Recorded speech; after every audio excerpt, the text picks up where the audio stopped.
the use of traditional medicine.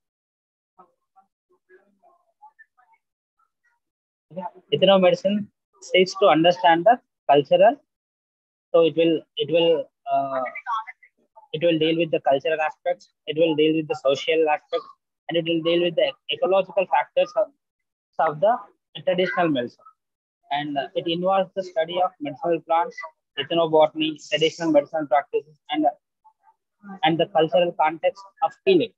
Okay, so different aspects can be taken in this ethnomedicine. Like medicine, they'll be using medicinal plants, and they'll be dealing with the ethnomedicine, ethnobotany, and traditional medicine practice. Traditional medicine means people traditionally they'll use this. So, for example, in any function in the home, they'll be using haldi for legs, and they'll be using this.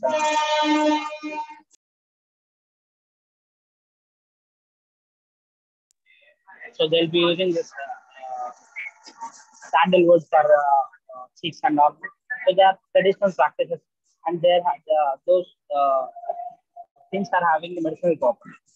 So medicine is an important field of study as it provides insight into the use of natural resources for healthcare, which can inform the development of new drugs and therapies. So this ethnomedicine will help us to get new drugs to cure health diseases and all. It is also help to preserve traditional knowledge and practices of indigenous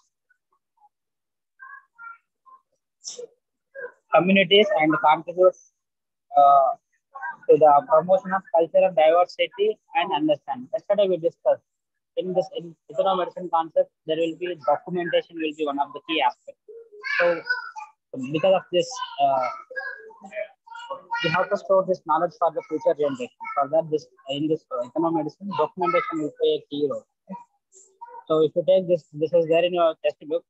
So human beings from the evolutionary perspective are just a unit of biological evolution, parallel to the other organisms in the world. So along with all microbes, plants, animals, we are just a piece of a unit of living biological organisms. Okay? But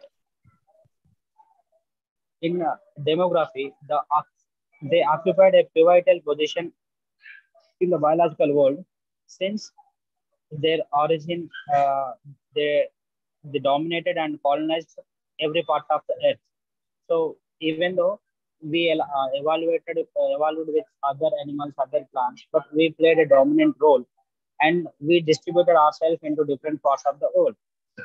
Okay, they got themselves settled and colonized in different parts of the earth. Okay, we distributed to different parts of the world. Okay, uh, some of them who confined themselves into inaccessible hills and forests quite away from the civilized human habitations are variously known as. See, if you think we are living in cities, we are living in villages, we are civilized people, we can say. But some people who lives in forests, hill stations, so they'll be called as some hillmen, forest dwellers, Adivasis, Vanavasis, so Vanyajati and Girijana. So this kind of people who live in deep forest, and they'll be see, they don't know any technology, they don't know mobile, they don't know television, they don't know our English medicine, they don't know anything. They are most of them are they don't even know our language, whatever either Telugu, Hindi, English, they don't know anything. They'll be having their some local language, and they'll be speaking and they'll be communicating in that. Okay, and these people they lead a primitive life. Primitive life means initial or uh, first life, we can say. Primitive organisms will call, no? So that undeveloped things can be called as primitive. So initial life they lead that. Okay? And each of the group settled with a distinct lifestyle and peculiarity in dress, headgear, ornamental, body marks, culture, costumes, a belief and tradition, ethos and language. You can see in movies also. If you say in movies and any some parts you can see. So some Girijana, the Konda Jati people means they'll be having some feathers on the head, and they'll be wearing this tiger skin, and they'll be using some leaves as a dress, and they'll be putting some black spots on the face, okay, to imitate tigers and all. So the tradition and their way of dressing, many things will be there. So they vary from each tribe to tribe. Okay. Uh, they are known to ethnic group of tribals in general. In Andhra Pradesh, such ethnic groups are called Chinchu, Koya, Kondareddy, Manandora, Sugali, Savara, Valmiki, Yeraka, Yanadi, kind of this kind of tribal groups are, you can say that true tribals who live in very near to forest, and they live a primitive life because they are not advanced, they won't use our technology and all. So they live near to nature, and whatever the disease or something coming to them, they'll be using the leaf, the plant medicine for their cure and all. Uh,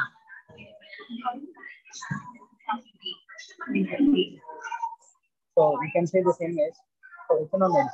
So merits of economics is it is highly economic. See, if it is a name leaf, you can go and collect the name leaf. If it is a Vitex Segundo leaf, you can go and collect the leaf. So they are economically cheaper, okay, and easy available. So plants are easily available to us, right?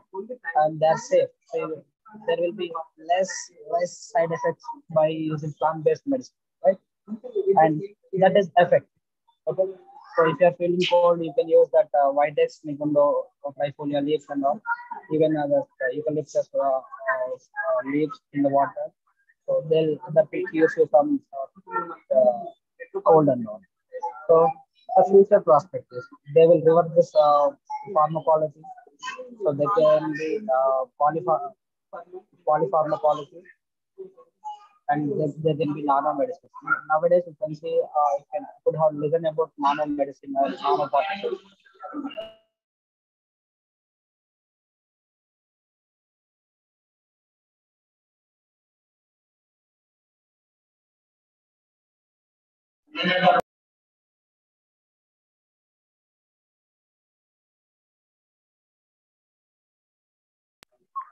So, in challenges from this medicine is quality and efficacy.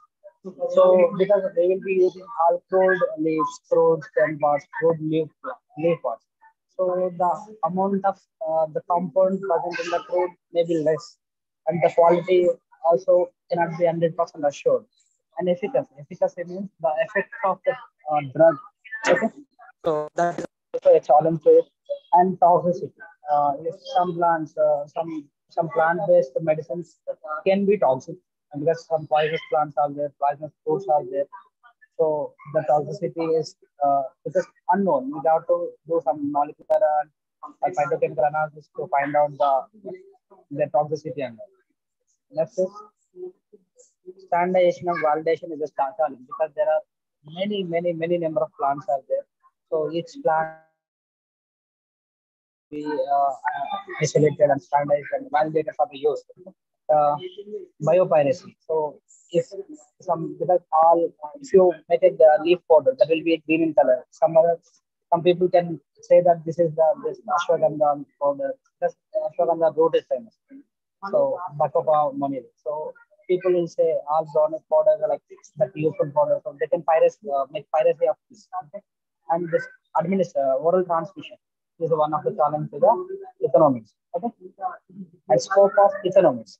The scope of economedicine is quite broad and emphasizes a variety of fields, including anthropology, ethnobotany, pharmacology, medicinal anthropology, and medicinal sociology. Some of the key areas of focus on medicine include traditional medicinal practice. So, what are traditional medicinal practices? Internal medicine involves the study of traditional medicinal practices and healing systems used by different cultures and indigenous communities. This includes the use of medicinal plants, animals, and minerals as spiritual and ritual practices. So, what this ethnobotany does, that means, so ethnomedicine does mean, it will study the traditional medicinal practices. like different cultural communities will be there who living in a forest and all. So they will study the data from them. So they will document it, how they are using the different medicinal plants, animals, and all for their healthcare system. Okay. Cultural context of healing. Medicine speaks to understand the cultural and social factors that influence the use of traditional medicine. What they are telling?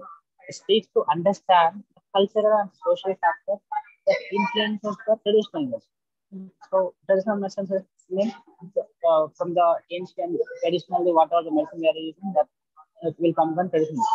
But what is the importance influence of this culture and social factors? So because one tribal people when use it as a different way, another tribal people will use it as a different way. They'll so you know right this one haldi will use to do puja and all right.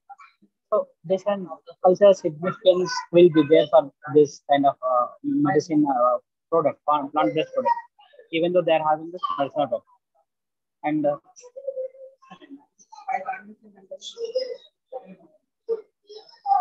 and the medicinal plants. Medicine involves the study of medicinal plants and their uses in traditional medicine.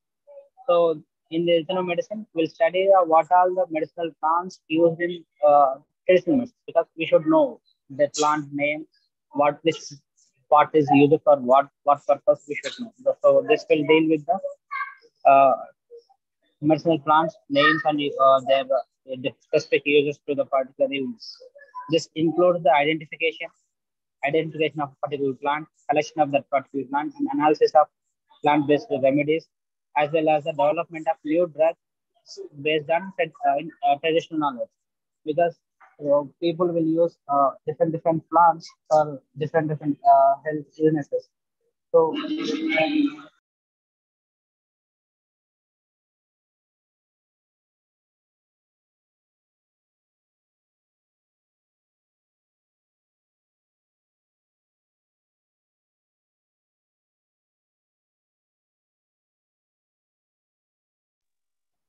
so last one is ethnopharmacology. Medicine also encompasses the study of the pharmacological practices of natural products used in traditional medicine. And this includes the identification of active compounds and the development of new drug from the traditional remedies. So pharmacology aspect means compounds will be there. As we discussed yesterday, terpenoids will be there, flavonoids will be there, phenolics will be there, nitrogen content compounds will be there. So identification what kind of compound involved in particular health cure. So that will involve the pharmacological study.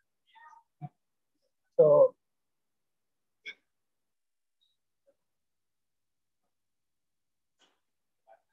so distinction of medicine from folk medicine. So what is folk medicine? Folk medicine is a medicine which folk people means the local people uses that is called as a folk medicine. So medicine and folk medicine are both related to the traditional medicine practices and remedies, but there are some key differences between two. Okay? So what are the key differences? Cultural context. Medicine is the study of traditional medicine practices and remedies within the context of specific culture and community. Culture or community. So what is medicine concentrate? It is the study of traditional medicine. Even though folk medicine also is traditional medicine, but medicine is the study of a traditional medicinal practice and remedies within the context of a specific culture or specific community. Okay. So within a particular area, so a group of people will be there, the cultural activities, the social living will be. So studying with respect to their culture and their community, studying the traditional medicinal practices, this comes under economics.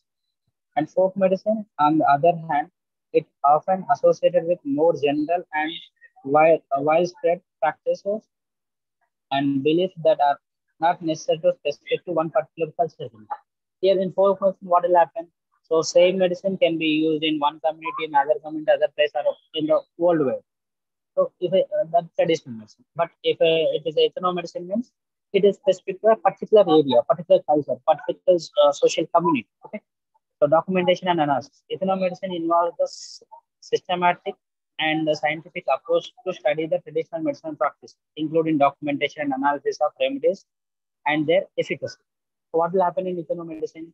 It involves the systemic and scientific approach to study the traditional medicine. So here we'll document properly, we'll label the plant name properly, and will take proper images. I will make herbariums. Okay. So that kind of things will be done in economics practice. Whereas folk medicine, on the other hand, it offers based on uh, anecdotal evidence and may not be subject to the same level of analysis and documentation. So there won't be any documentation. If an old man says, so this plant is good for particular disease, means people will, so that local people are believing and using. There is no particular documentation because it is unclear data, because there is no expert person will be there to address you what is the medicine, how to use it. That kind of documentation will not be available. And validation and integration. Okay, so medicine seeks to validate traditional medicine practice and remedies and integrate them into modern healthcare system. So here they validate the traditional medicine because how much dosage you have to take, how many mg or how many grams of a particular plant-based product you have to take daily. That kind of uh, validation, standardization will be there. Whereas in folk medicine, may not necessary to subject to the same level of validation and integration, and seem to separate from the modern healthcare system. Okay. It's clear, right? And another one is traditional medicinal system. What is traditional medicinal system? So traditional medicinal systems are collection of knowledge and practices that have been developed over thousands of years by various cultures and indigenous communities around the world. Okay, so what is traditional medicine? So as, uh, as of now, we are discussing all traditional medicine documentation. What is traditional medicine? So traditional medicinal system are the collection of knowledge. I'm not telling collection of facts. Collection of knowledge. Knowledge means information and uh, proper information. Okay, proper knowledge and practices and how they are using, of what they are using, that have been developed over thousands of years by various cultures and indigenous communities. For different cultures. Okay, because our India culture will be different, and African culture will be different, Chinese culture will be different. So different cultural people will be using different plant-based products or images as a medicine. So so getting understanding their uses and applications. Okay, that is comes under the traditional medicine. These systems are based on natural remedies and the treatment that uses plants, animals, minerals, and other natural resources to prevent and treat diseases. So different cultures use different plant-based products to cure different illnesses. So studying them, getting their knowledge is comes under the traditional. Traditional medical system are often deeply rooted in the culture and social beliefs of the communities in which they are practiced. So they have the influence of social beliefs also. The different cultures will be having different social beliefs. Okay, you can say Muro Namakala or what else Namakala will be there, no a belief. So that will deal with this beliefs and all. They may include spiritual and religious practices and may be passed down through a generation orally or through written records. So this traditional medicine will be transformed from one generation to one generation. Will be like, gurus will be there, right? So this Ayurveda gurus will be there. So the Shishyas will be there. So the guru will be telling, yeah, this plant will help for that particular disease, this plant is good for this herb is good for this. So they may be telling orally to the Shishya, or else, so if some good guru is there, means they may be writing as a granthas. Talapatra Gandha will be there, no? The document, ancient document. If based on that kind of documentation, so this is transferring from one generation to one generation. Okay. Some examples of traditional medicine systems include Ayurveda in India, traditional Chinese medicine in China, Unani in the Middle East countries, and indigenous traditional medicine in various parts of the world. Okay. In India, Ayurveda is famous for India, right? As well as there is same way traditional Chinese medicine also there in China. Okay, they won't use our Ayurveda. They'll be using their traditional Chinese medicine. Okay, of course the plants is almost same kind of, and the way of administration and the curing is same, but they'll be using their different practices. Okay, each of these systems has its own unique set of practices, beliefs, and remedies. As I told you, so Chinese people will be using the same gun in the same different way, and our Indian in our system, the same gun will be used in different way. Okay? Because see, in some pain relief, so some plant-based product will be given in oil. So they'll be mixing that plant product in oil. They'll heating it and they'll administrating on the body. And some of the plant-based product will be given in mixed in water, and they'll be given through the oral. So administration will be varies, and the solvent which we are using for mixing, that is also varies. So it varies from one culture to one another culture. Okay? It is often tolerated and specific. It needs community to which practice. So it will depend on the community which is practicing. So in Ayurveda, we'll be practicing in our own way. In Chinese medicine, they'll be practicing their own way. So in Middle East countries, they'll be practicing their own way. So it is up to their culture and their social living.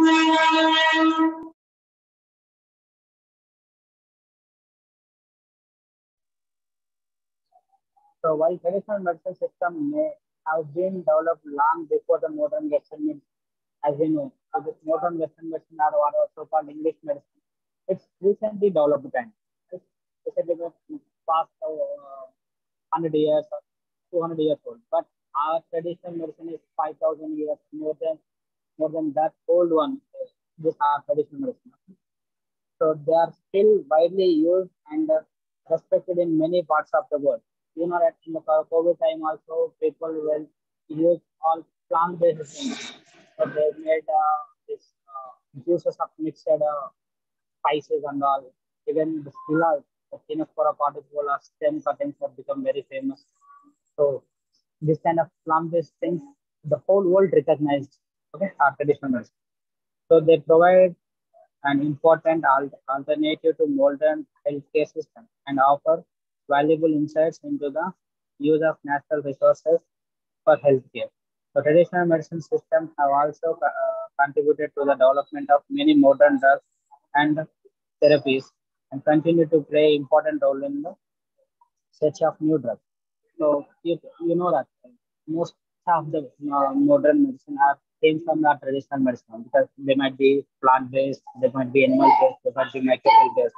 They are all of traditional based on. Okay, so we can see recognized system of Indian medicinal practice. So Indian medicine practices Ayurveda. Ayurveda is 1900, 1800 BC. Okay, so this homeopathy, which is famous in this 1850s. Okay?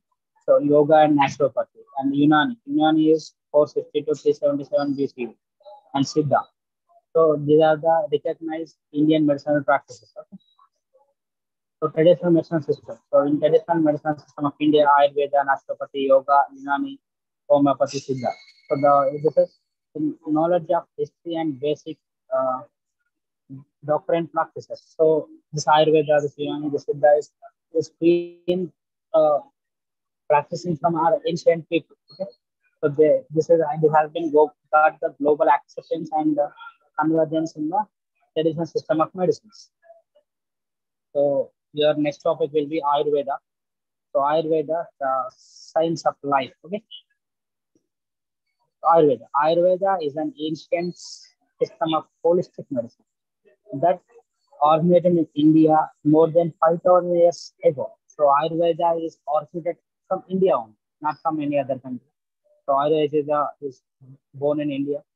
So it is considered to be one of the oldest healthcare systems in the world. Okay, so this Ayurveda is considered one of the oldest medicinal systems in the world, and it is still widely practiced today. So even though this is the most oldest, Ayurvedic medicine in our in daily life. Okay?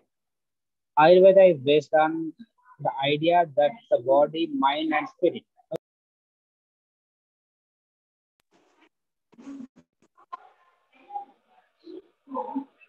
So, Ayurveda is based on the idea that the body, mind, and spirit are interconnected and maintaining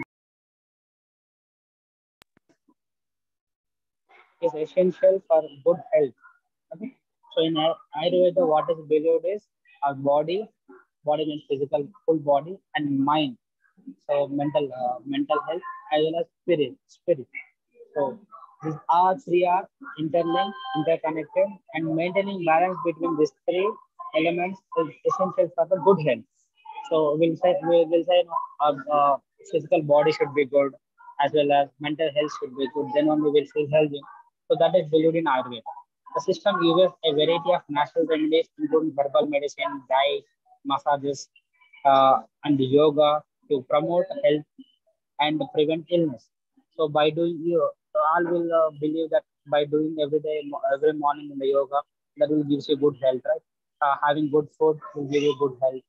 So taking vegetarian food that will give you good health. That kind of beliefs are there. So they will promote this Ayurveda will promote good health as well as cures the uh, illnesses. One of the key principles of Ayurveda is that each person is unique and therefore requires an individualized approach to treatment. So that is one. So everybody cannot be taken every plant for their medicine because our body system and the way we grown up, this all will vary. Okay?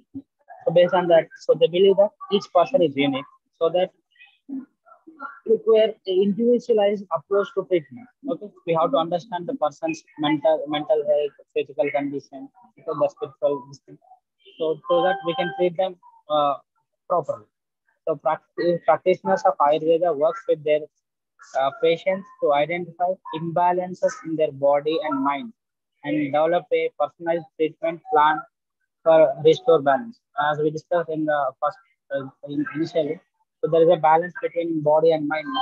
So this Ayurveda practitioners will initially identify the this problem. So this imbalance of between the body and mind. So they will develop a personalized treatment for the a particular patient to restore the balance. Okay.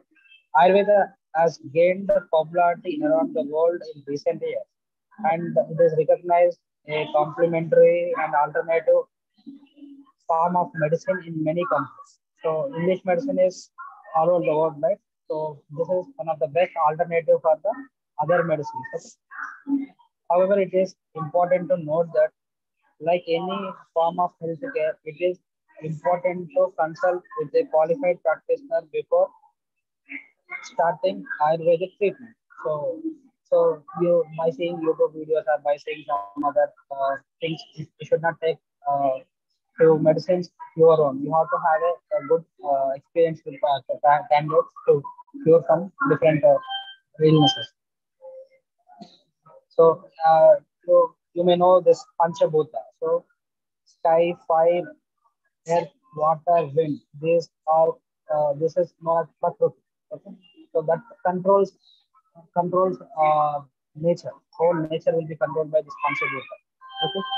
So sky will be there, fire will be there, earth will be there, water will be there, wind will be there. So without all this, surveillance will be difficult. Okay. So there are three doshas in Ayurveda. So what are these? Vata, Pitta, Kapha. So Vata, Pitta, and Kapha are the three doshas of body mind types in Ayurveda.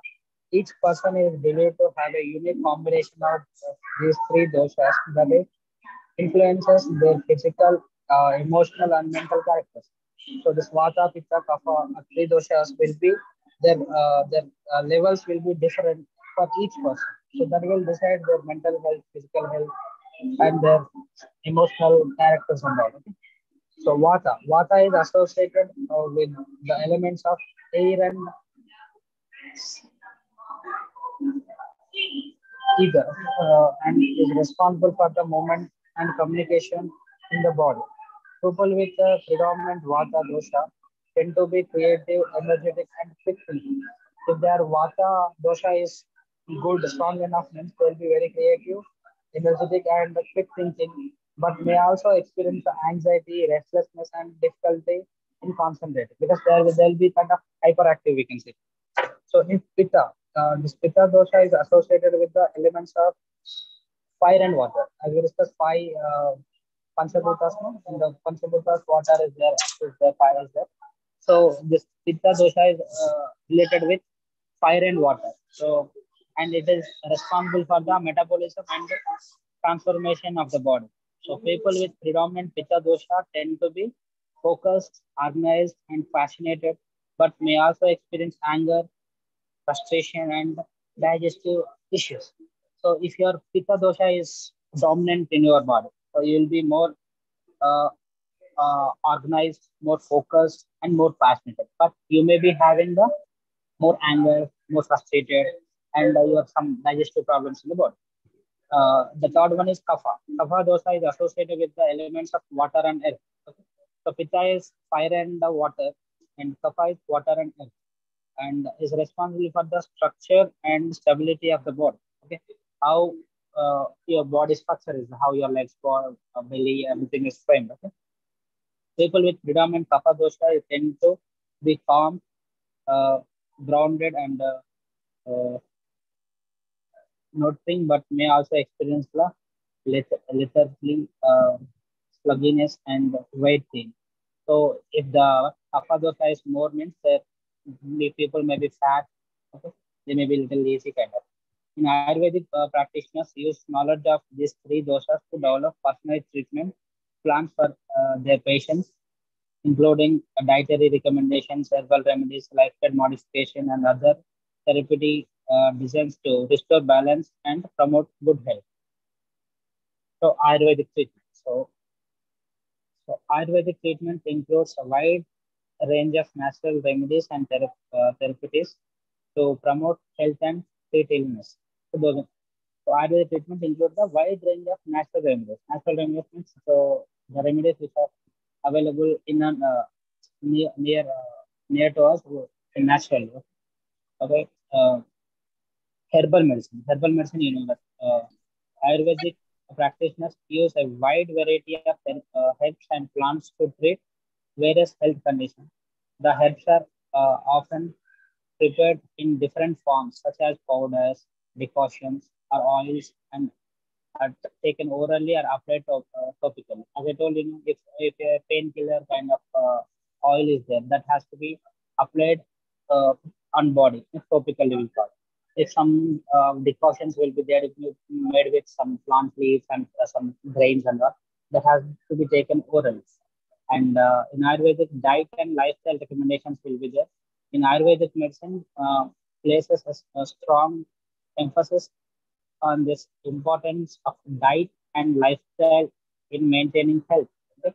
Ayurvedic practitioners may recommend specific food, spices, and dietary practices based on the individual constitution and health condition, based on their health condition and their body constitution and all. So they'll recommend different kind of food, different kind of spices, different kind of grains for their dietary, and they'll ask them to change their lifestyle, their eating style, because they may ask us to avoid eating rice. Many taking, they ask us to stop taking more carbohydrates. Many things will be there. They may also recommend yoga, meditation, and other lifestyle practices to promote overall health and well-being, and massages and other physical therapies.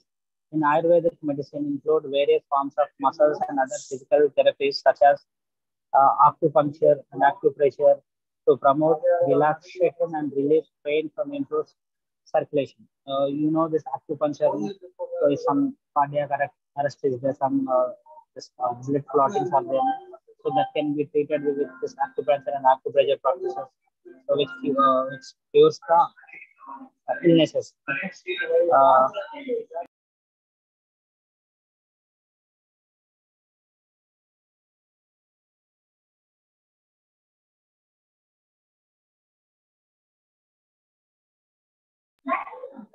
Okay.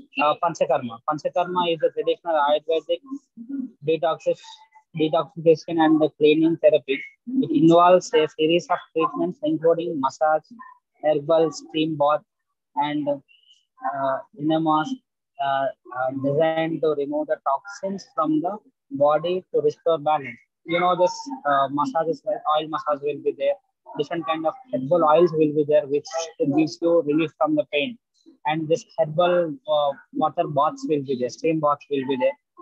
So that will it gives that medicine will penetrate to the body through the dermal pores. The sweat pores will be there. From that will interpret. And yoga and meditation.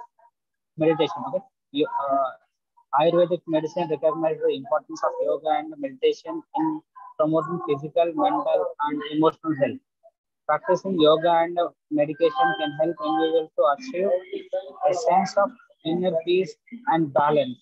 The and may be recommended as a part of Ayurvedic treatment plan. Okay, so people, irrespective of this lifestyle, dietary, and all, people, this practitioner, Ayurvedic medicine practitioner may recommend us yoga and meditation also. That will give us a mental peace. Okay, uh, and which balances our health. Okay, Ayurvedic treatment is personalized to each individual. Okay, it may involve combination of these remedies and therapies. It promoted constant and quality of Ayurvedic practice before starting your treatment. So next part is Siddha. Okay, Sir, Siddha. your voice is not clear, sir. Oh, one second. It is having so much disturbance in background.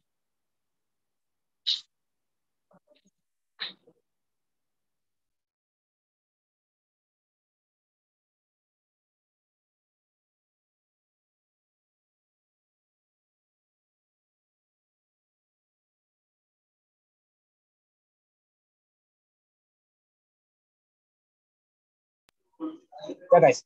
So Siddha is a traditional system of medicine that originated in Tamil Nadu in India. Okay. So Ayurvedic is Indian origin, and Siddha is originated from Tamil Nadu, a state in India, right? And is considered to be one of the oldest healthcare systems in the world. Siddha is also one of the oldest healthcare practice. Okay, the word Siddha means perfection or achievement, and the system is based on the idea that perfect health can be achieved through balanced body, mind, and spirit. So here also, so they'll concentrate our body, our mind, and our spirit. Siddha medicine is similar to Ayurveda in that it focuses on natural remedies, including herbs, minerals, and animal products to promote health and treat illness. However, Siddha also incorporates spiritual and philosophical practices such as yoga, meditation, and chanting of mantras into its approach of healing. In Siddha, the extra thing will be added is chanting of mantras. So this mantras will be there, no? Different mantras like Supla, Mardharam, Vishwam, kind of mantras will be there. So different mantras will be there. There, the way of chanting them will have effect on our body and all. Okay. One of the key principles of Siddha medicine is that each person has a unique constitution of Prakriti. Prakriti means, as we have seen all the Panchabhutas, and that determines their physical, emotional, and mental characteristics. Siddha practitioners work with their patients to identify imbalances in their constitution and develop a personalized treatment plan for restore balance. As in Ayurveda, there also it is also a personalized treatment because we have to understand the person's mental health. We have to see their physical health, okay? And why, how they are feeling, how they are responding to medicine. Based on that, they will personalize different Siddha medicine. Siddha medicine also emphasizes an importance of diet and lifestyle in maintaining health. It recommends a diet that is tolerated to each person constitution and encourages the use of regular exercises and healthy lifestyle practices. Siddha medicine has recognized by the government of India as a traditional system of medicine and practiced in several parts of the country. However, as with any form of healthcare, It is important to consult a qualified practitioner before starting any Siddha. Okay. Seven chakras involved in Siddha. So one is, you can see this image in your textbook also. Okay. Sahasra, understanding and will. Okay. Ajna, Om. Okay. Imagination. So Ajna is spiritual imagination power of person. Okay. And the Sahasra is our understanding and willness. Okay. They're capable of doing things. Okay. Um, Vishuddha means power of doing things. Anahata, okay, love, okay. Manipura is means wisdom, okay. Swadhihastan, okay, means order. Okay. Muladhara means life. So this is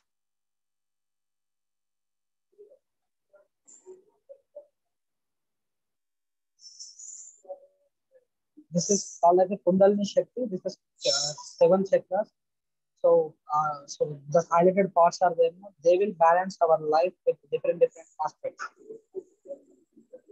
So Siddha treatment. Siddha treatment includes a wide range of natural remedies and therapies to promote health and treat illness. So these include herbal medicine. As Ayurvedic medicine, how they are using, in Siddha also they use herbal medicine. Siddha practitioners use a wide variety of herbs and plants to treat various health conditions. The herbs are often practiced in different forms, such as powder and decoctions are oils and are taken orally or applied topically. So minerals and metal preparation. Siddha medicine uses certain minerals and metals such as gold, silver, copper, and its remedies. So because they'll ask us to drink copper water, copper bottles will be there, no? So by taking the copper bottles will give a good copper water will give a good health kind of belief will be there in Siddha. Okay. These substances are processed in a specific way to remove any harmful effects and to enhance their therapeutic properties. Diet and lifestyle recommendation. Siddha medicine places a strong emphasis on the importance of diet, lifestyle, and maintaining health. Siddha practitioners may recommend a specific food, spices, dietary practices based on the individual constitution of health condition. Okay? Massage and other physical therapy. So to relieve from the pain, they'll do oil massage and all. And spiritual and philosophical practices. In Siddha medicine, recognizes the importance of spiritual and philosophical practice practices in promoting health and well-being. Okay? It encourages practices such as yoga, meditation, and mantra chanting to help individuals achieve a sense of inner peace and balance. And Unani medicine. Next one is Unani medicine. Why Unani medicine is important? The purpose of Unani medicine is to assist natural recuperative cure and thus eradicate the disease from the human body. So Unani medicine. India is one of the leading country in the practice of Unani medicine. Okay. Unani is a traditional system of medicine that originated in ancient Greece and was later adopted and developed by the Persians and Arabs. Okay, Unani is not from India, it is from Greece and later adapted to the Persians and Arabs. The word Unani means uh, Greek, and the system is based on the principles of ancient Greek physicians, particularly Hippocrates and the Galen. Okay, remember these names, Hippocrates and Galen. And Unani medicine is based on the concept of balance in the four tumors of the body: for blood, uh, phlegm, yellow bile, and black bile.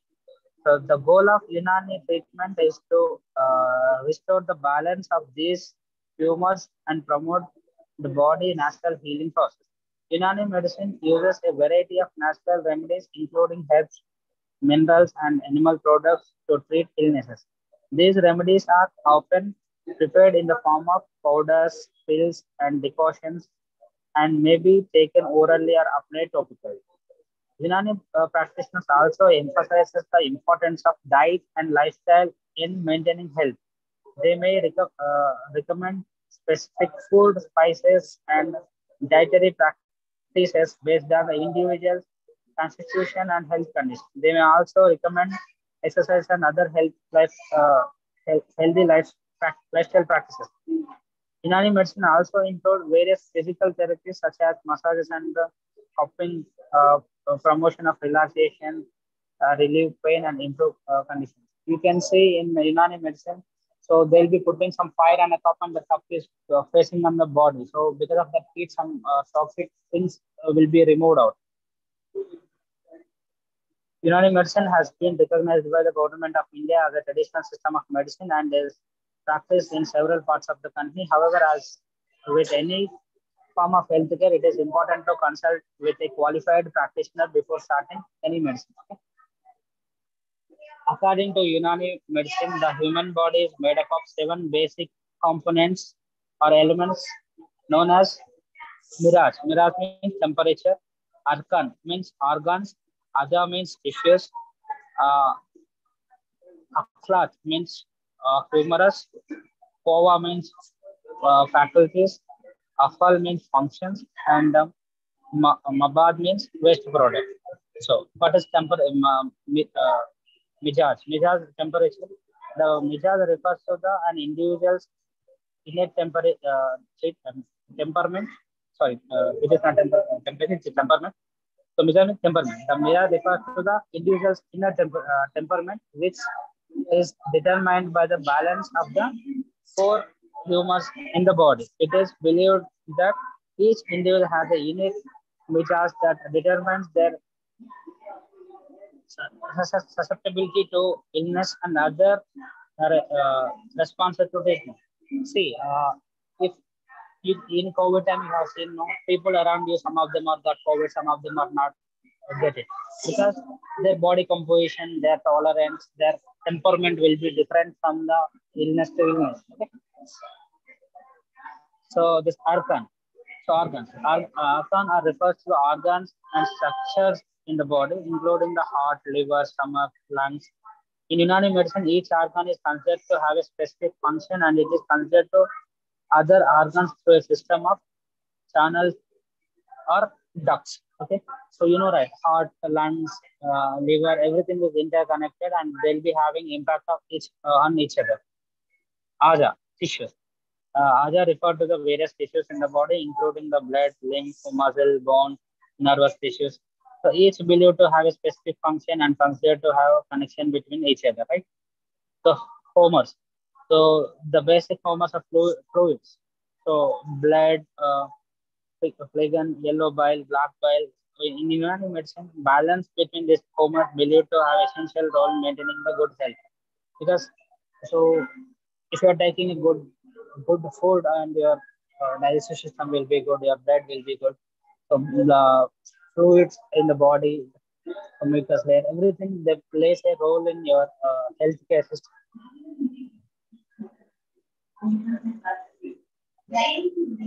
Okay, in this Unani, despite air, fire, water will have impact and making medicines. Okay, so as of now, we discussed this Ayurveda, Siddha, and Unani medicine. Remaining topics will be discussed tomorrow. So if you have any doubts, you can ask me.